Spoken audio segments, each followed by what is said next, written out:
Hey folks, how you all doing? Lloyd here, or Mr. Hats as I'm known in the VC. Time for another 2026 tag. This time I thought I would take on the interesting sounding album art tag, which was started by Jack at the Vinyl Voyage. I'll leave a link below for his original video so you can go back and watch that, etc. But there's 12 questions or prompts. Actually there's 13. 12 are essential to the tag, the other one is an optional one. That I'm definitely not going to do it because I'm not computer literate, so I just couldn't do it. But I'll leave a link to the video so you can watch it, and if you can do that question, brilliant. I'd love to see what you guys can do. Anyway, 12 questions, all to do with obviously album covers. First one, show an album with an artist looking cool. So here I'm going to go for Sixto Rodriguez with his debut album from 1970, Cold Fact. I mean, look at him, he's just so cool in that album cover there. Absolutely brilliant. It's also a very, very good album. If you like singer-songwriter stuff, guys with a social conscience like Dylan was back then, but someone with a smooth, soulful voice, then this album could be for you. Give it a listen.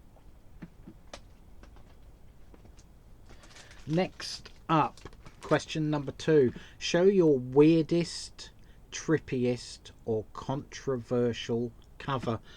I thought of several that I could have shown, but the first one that came to mind for me was this album from, I don't know, somewhere around 2022. It says, I've just found it, 2022, and it's an album called Squeeze by Sasami. Sasami is a Korean slash German slash American musician. I think French horn is her instrument of choice. She's classically trained, but she does play keyboards, bit of guitar as well. Most of her stuff on her albums is alt rock, alt pop, indie type stuff, and not classical at all. Even though there are a couple of classical moments on this album, it's still a very good album. Let's see, album cover as well. So yeah, really weird looking album cover. The third question, show your sexiest album cover. Well, to me, nothing envisages sexy more than the great Linda Ronstadt. I could have picked 3 or 4 of her album covers and each one would have been appropriate for sexiest album cover. So there you are. We'll just have her in the screen there as opposed to those pigs. Yeah, can't go wrong with Linda Ronstadt in my opinion. Show an album cover you dislike. I have always hated this album cover. It's In Excess. I think it's their 10th studio album. Oh, it's the second last one before Michael Hutchence passed anyway. 2014, and the album is called Welcome to Wherever You Are. I just don't understand the purpose of this album cover. Never liked it. It's just, I don't know, it's horrible. It really is. I mean, when you look at the gatefold, they could have picked any one of those photos to be on the album cover. That one there would have been a good album cover, Wherever You Are, showing them in the desert there. That would have been a great album cover, but that is just, yeah, just abysmal in my opinion. Number 5, show an album cover that shows an animal on the cover. Well, I'm going to go for Smooth Big Cat from 2019 by Dope Lemon. Yeah, if you look down a bit further, guys, there's actually a horse here. Just thought I'd make you aware of that. So there you are, Smooth Big Cat by Dope Lemon. Number 6, show an album cover with an interesting backstory. I don't know, I just couldn't. I struggled to show one with an interesting backstory as such. But I decided to pick this cover. It's the debut album by Kentuckian Sturgill Simpson. This one was released in 2013, High Top Mountain. So I always wondered what this meant. It just looked like a patchwork quilt to me, but actually it's an artist impression of Jackson, Kentucky, and the rolling eastern hills of Jackson, Kentucky, where most of Sturgill's kin are buried. And this image is supposed to depict the stained glass windows of a church, so it's got that religious context to it as well, which I was totally unaware of when I bought the album, but now I know what it is. It's a really, really cool album cover, without being too in your face as well.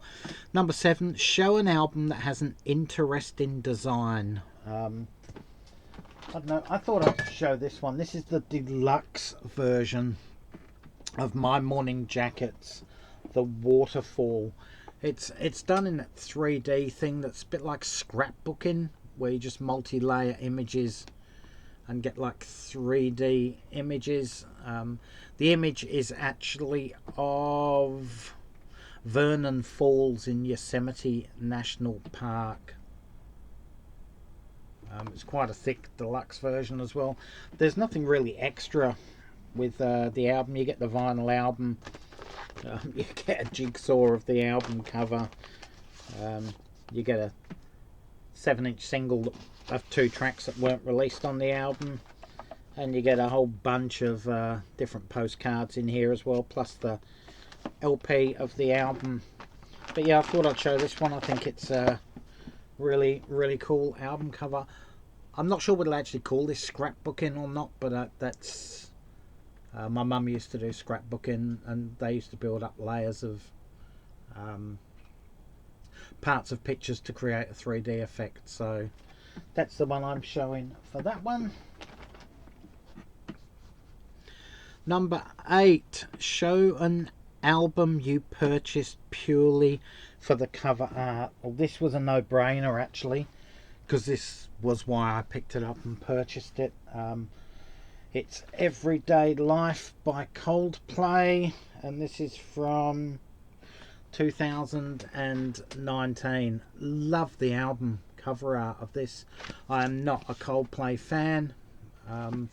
I love their debut album Parachutes, and I purchased the next 4, and I really don't like them anymore. I used to love them, but I don't. But I still love their debut Parachutes. But this was in a discount bin.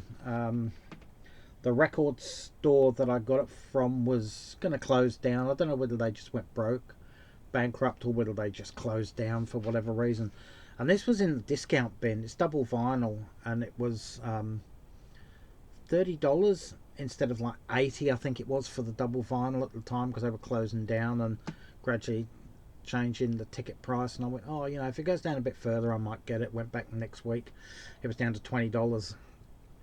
Went back the next week, it was $15, and I said, if it goes down to $10, I'm just going to pick this up. And sure enough, I went back there literally 3 or 4 days later on the weekend, and for whatever reason, I must have been meeting my parents for a coffee or something, and went, I'll just go and check in the record shop. And sure enough, it was down to $10, so I picked it up. I had streamed this album when it got released. Didn't like it at all. Nothing I like on the album, but I love the album cover, so I thought I would pick it up for $10. There you go. So that was a good purchase as well, just for the price. Show your most worn album cover. Well, between us, Lynn and I have got quite a few, you know, hand-me-downs, etc. from parents, but this one is certainly well worn. I think Lynn actually picked this one up at a garage sale or something somewhere along the line. I didn't pick it up, but it's Elvis Presley's GI Blues. As you can see, it's a torn cover. That's the spine. You can't read a bloody thing on it. Looks like there's a few watermarks, bit of water damage on it. Someone's written their name on it up there. Someone's tried to patch it with sticky tape and it's gone all yellow and worn, so yeah, not really good. There's not even any inner sleeve in this, it's just flimsy worn cover. So Elvis Presley GI Blues.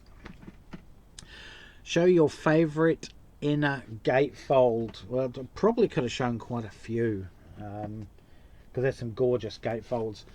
But one artist who always has good gatefolds, either external gatefolds or internal, is the great John Denver. And this album comes from 1975 and it's Wind Song. So there's the album cover. There's the back of the album cover. And the inner gatefold there. Look at that. Isn't that a gorgeous photo? Absolutely gorgeous. Brilliant. Let's bring that in a bit closer. Fabulous album. Brilliant stuff. Show your favourite album cover is question number 11.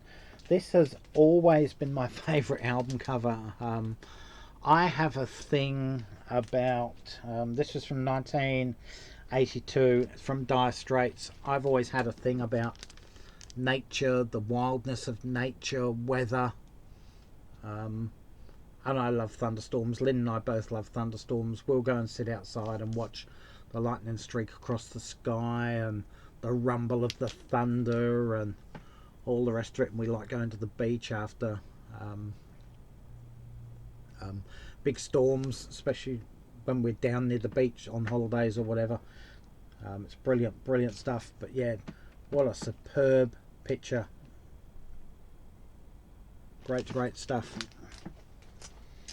And finally, for me anyway, I'm not doing the bonus track, the bonus question, as I said, but question number 12: if you had to live in an album cover forever and a day, which one would it be? Well, I'd like to say that I would like to spend the rest of my life there with Linda. I don't know whether she could put up with me for the rest of my life. She might feed me to the pigs. But I think this one, we're going to go Paul Weller, 22 Dreams. This album was, I can't remember now, 2008.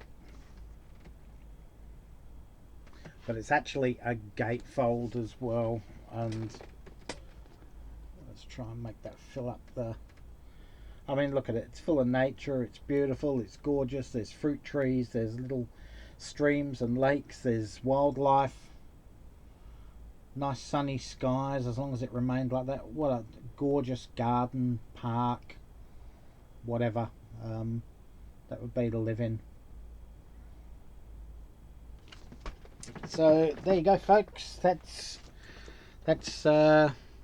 my album art tag of 2026 response video. So there you go, Jack. Hope you enjoyed that one, the Vinyl Voyage. If you're not subscribed to Jack, head over there and subscribe. He's a great guy, great channel. His only problem is that he's a Scotsman. I'm sure you'll get the joke. But anyway, yeah, I'll leave a link to his original video down below. So head over there, share a response, and subscribe to Jack's channel. Till next time, folks, stay safe, take care. All for now. Catch you around, and